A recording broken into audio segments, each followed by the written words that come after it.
രാഷ്ട്രീയത്തിൽ ഇപ്പോൾ നടക്കുന്നത് പഴയ വീഞ്ഞ് പുതിയ കുപ്പിയിലാക്കുന്ന പരിപാടിയല്ല, മറിച്ച് പഴയ അഴുക്കുചാലുകൾ കുത്തി തുറന്ന പുതിയ നാറ്റത്തെ മറയ്ക്കാനുള്ള ശ്രമമാണ്.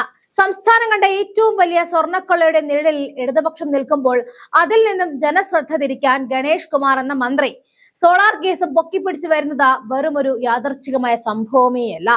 സ്വർണ്ണക്കടത്ത് കേസിൽ സർക്കാർ പ്രതിക്കൂട്ടിലാകുമ്പോൾ കൃത്യസമയത്ത് സരിതയും സോളാറിനെയും ചർച്ചകളിലേക്ക് വലിച്ചിഴക്കുന്നത് ഒരു വലിയ രാഷ്ട്രീയ അജണ്ടയാണ്. തങ്ങൾ സ്വർണ്ണക്കൊള്ളയിൽപ്പെട്ട് തോക്കുമെന്നായപ്പോൾ പഴയ കേസുകൾ കുത്തിപ്പൊക്കുന്ന CPM അജണ്ടയാണത്. വരാനിരിക്കുന്ന തെരഞ്ഞെടുപ്പിൽ സ്വന്തം സീറ്റ് ഉറപ്പിക്കാനും ഇടതുപക്ഷത്തിന്റെ ഗുഡ് ബുക്കിൽ ഇടം നേടാനുമുള്ള ഗണേഷ് ഇതിനെ അവസരമാക്കി കാണുകയാണ്. സത്യത്തിൽ സ്വർണ്ണക്കടത്തിലെ കള്ളത്തരങ്ങൾ പുറത്തു വരുമ്പോൾ ജനങ്ങളുടെ കണ്ണിൽ പൊടിയിടാൻ ഇതിലും വലിയൊരു പുകമറ ഗണേഷിന് കണ്ടെത്താനായില്ല എന്നതാണ് സത്യം. ഉമ്മൻചാണ്ടിയാണ് തന്റെ കുടുംബം തകർത്തതെന്നും മക്കൾ വേർപിരിയാൻ കാരണം ഉമ്മൻചാണ്ടിയാണെന്നും തന്നെ ദ്രോഹിക്കുകയും ചതിക്കുകയും ചെയ്തെന്നും മന്ത്രിസ്ഥാനം മടക്കി നൽകാമെന്ന് പറഞ്ഞ് വഞ്ചിച്ചു എന്നുമാണ് ഗണേഷ് കുമാർ പറഞ്ഞത്. അതിന് മറുപടിയുമായിട്ട് മകൻ ചാണ്ടി ഉമ്മനും എത്തിയിരുന്നു. സോളാർ കേസിൽ ഗണേഷ് കുമാർ തന്റെ കുടുംബത്തോട് ഇത്രയും ദ്രോഹം ചെയ്യുമെന്ന് ഒരിക്കലും വിചാരിച്ചില്ല എന്നായിരുന്നു ചാണ്ടി ഉമ്മൻ കൃത്യം കണക്കുകൾ നിരത്തി പറഞ്ഞത്. തന്റെ പിതാവും ബാലകൃഷ്ണ പിള്ളയും തമ്മിലുള്ള ബന്ധം അത്രത്തോളം ദൃഢമായിരുന്നുവെന്നും ഗണേഷ് കുമാറിന്റെ അമ്മയെ താൻ ആന്റി എന്നാണ് വിളിക്കുന്നത് എന്നും ചാണ്ടി ഉമ്മൻ പറഞ്ഞിരുന്നു. തന്നെ സ്നേഹിച്ചതുപോലെ ഉമ്മൻചാണ്ടി ഗണേഷ് കുമാറിനെ സ്നേഹിച്ചിട്ടും തന്റെ കുടുംബത്തോട് ക്രൂരതയാണ് കാട്ടിയത്. സോളാർ കേസിൽ വിവാദമായ 18 പേജുള്ള കത്ത് എങ്ങനെയാണ് 24 പേജ് ആയതെന്നും ചാണ്ടി ഉമ്മൻ ചോദിക്കുന്നുണ്ട്. പത്തനാപുരം മാങ്കോട് തദ്ദേശ സ്വയംഭരണ തെരഞ്ഞെടുപ്പിൽ വിജയിച്ചവർക്കുള്ള സ്വീകരണ സമ്മേളനം ഉദ്ഘാടനം ചെയ്യുമ്പോഴായിരുന്നു ചാണ്ടി ഉമ്മൻ ഇത് പറഞ്ഞത്.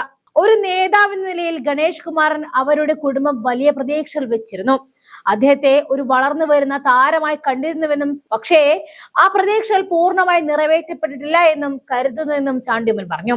പരേതനായ പിതാവിന്റെ പേര് ഒരു പൊതു തർക്കത്തിലേക്ക് വലിച്ചിഴക്കുകയോ വിഷയം വലിയ വിവാദത്തിലേക്ക് വലിച്ചിഴക്കുന്നതോ ചെയ്യരുത് എന്ന ആഗ്രഹം തനിക്കുണ്ടെന്നും ചാണ്ടി ഉമ്മൻ പ്രകടിപ്പിക്കുക കൂടി ചെയ്തിരിക്കുന്നു. കൂടുതൽ വിവാദത്തിന് ആഗ്രഹിക്കുന്നില്ല എന്നും ഗണേഷ് കുമാർ പറഞ്ഞത് നാക്കുപിഴ ആയിരിക്കാമെന്ന് കൂടി ചാണ്ടി ഉമ്മൻ പ്രതികരിച്ചു.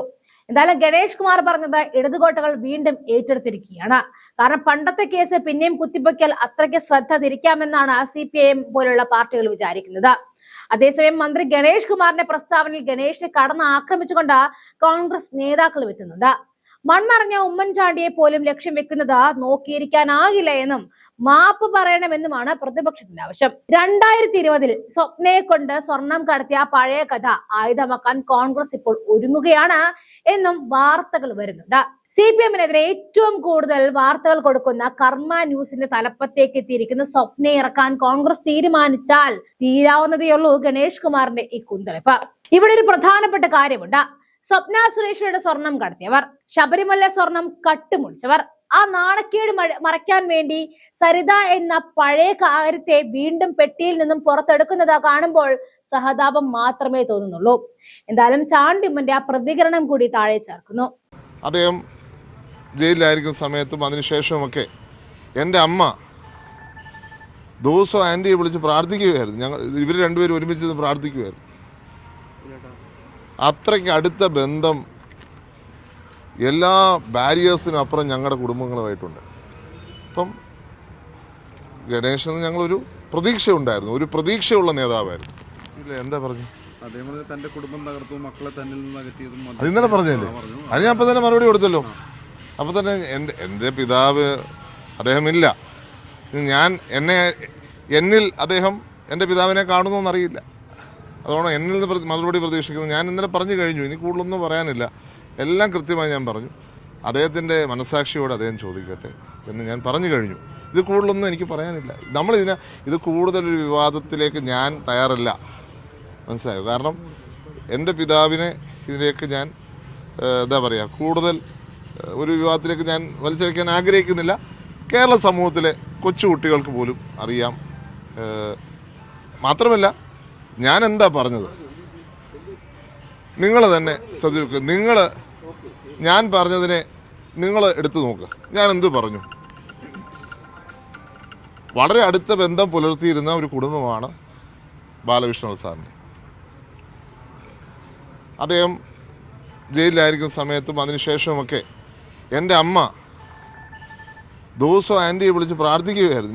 ഇവർ രണ്ടുപേരും ഒരുമിച്ച് പ്രാർത്ഥിക്കുകയായിരുന്നു. അത്രയ്ക്ക് അടുത്ത ബന്ധം എല്ലാ ബാരിയേഴ്സിനും അപ്പുറം ഞങ്ങളുടെ കുടുംബങ്ങളുമായിട്ടുണ്ട്. അപ്പം ഗണേശന് ഞങ്ങളൊരു പ്രതീക്ഷയുണ്ടായിരുന്നു, ഒരു പ്രതീക്ഷയുള്ള നേതാവായിരുന്നു, വലിയ പ്രതീക്ഷയുള്ള നേതാവായിരുന്നു അദ്ദേഹം. ആ പ്രതീക്ഷ അസ്ഥാനത്തായോ എന്നുള്ളത് മാത്രമല്ല ഞാൻ പറഞ്ഞു. ഞാൻ എന്തെങ്കിലും കൂടുതൽ പറഞ്ഞിട്ടുണ്ടോ? ഇതിൻ്റെ അപ്പുറം ഞാൻ എന്തെങ്കിലും പറഞ്ഞിട്ടുണ്ടോ? ഞാൻ ഇതിനപ്പുറം എന്തെങ്കിലും പറഞ്ഞുകൊണ്ട് നിങ്ങൾ കാണിക്കേ. മകനെ പോലെ കണ്ടിരുന്ന ഒരാളെ എന്നുള്ള നിലയ്ക്ക് ഗണേശൻ അതെ, ഞാനിപ്പോൾ പറഞ്ഞതിലെല്ലാം ഇല്ലേ, എൻ്റെ മദറും അദ്ദേഹത്തിൻ്റെ മദറും ദിവസവും പ്രാർത്ഥിക്കുമായിരുന്നു എന്നാണ് ഞാൻ പറഞ്ഞത്. ഞങ്ങളൊരു ഫാമിലി ആയിരുന്നു. ഞങ്ങൾക്ക് വലിയ പ്രതീക്ഷ ഉള്ള നേതാവ് ഉയർന്നു വരുമ്പോൾ ഗണേശനെ കുറിച്ച് ഞങ്ങൾക്ക് വലിയ സ്വപ്നങ്ങളായിരുന്നു. കാരണം ഞാൻ പറഞ്ഞില്ലേ, ഞങ്ങളെല്ലാം അതേപോലെയാണ് അദ്ദേഹത്തെ കണ്ടിരുന്നത്. ആ പ്രതീക്ഷ എവിടെയോ തെറ്റിയോ എന്നുള്ളത് മാത്രമേ ഞാൻ പറഞ്ഞുള്ളൂ. അറിയാത്ത പല കാര്യങ്ങളുണ്ട്. അതായത് KSRTC ബസിന്റെ പടിക്കെട്ടിന്റെ ഉയരം കൂട്ടിയത് പോലും അമ്മ പറഞ്ഞിട്ടാണെന്നുള്ള തരത്തിലുള്ള പരാമർശം വരെ വന്നു. അതായത് തീർത്തും വ്യക്തിപരമായ തരത്തിലേക്ക് അതിനെന്താ കുഴപ്പം? അദ്ദേഹം അങ്ങനെ നടന്നിട്ടുണ്ട്, നല്ല കാര്യം. അത് ഇതുമായിട്ട് എന്താ ബന്ധം? ഞാനിതിനകത്ത് ഇത് കൃത്യമായി ഞാനൊരു നിലപാട് പറഞ്ഞു. ആ കുടുംബത്തിൽ ഞങ്ങൾ ഇനി കൂടുതൽ കാരണം ഞാൻ എന്തുകൊണ്ട് കൂടുതൽ കമൻറ്റ് പറയുന്നില്ല. കാരണം എൻ്റെ ഫാദർ അങ്ങനെയാണ്, പരസ്പരം ബാലകൃഷ്ണ സാർ അങ്ങനെയായിരുന്നു, ശ്രീ ഗണേശനുമായിട്ടുള്ള ബന്ധം ഞങ്ങൾക്ക് അങ്ങനെയാണ്.